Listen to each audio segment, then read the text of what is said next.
President Muhammadu Buhari earlier yesterday signed the 2023 budget of 21.83 trillion naira along with the 2022 supplementary appropriation bill into law. This comes 6 days after the National Assembly passed the bill, which indicates an increase of 1.32 trillion naira from the 20.51 trillion budget proposal of the president. Now, by barely 24 hours after the budget, or 48 hours now, after the budget was signed into law, reactions have continued to trail this development as economic analysts express concerns about the country's rising budget deficit amid consistent weak revenue performance. Speaking earlier on Business Nigeria, a fiscal partner and Africa tax leader at PricewaterhouseCoopers, Mr. Tawi Edele, bared his mind on the spending plan.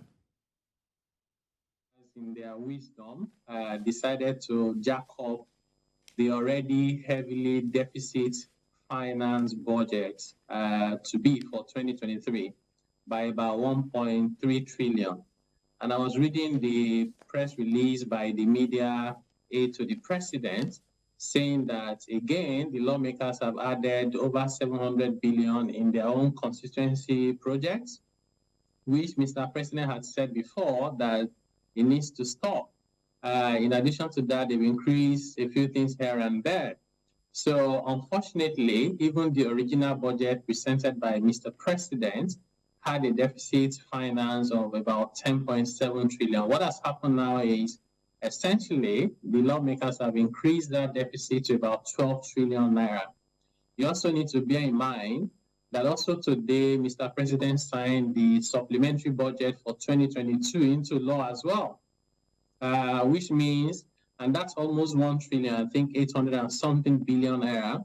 So when you add all of that together, it gives a lot of concerns for someone like me, knowing that our debt is going to rise even further in 2023, on top of what we already have, which is high. And even more concerning is the cost of servicing that debt.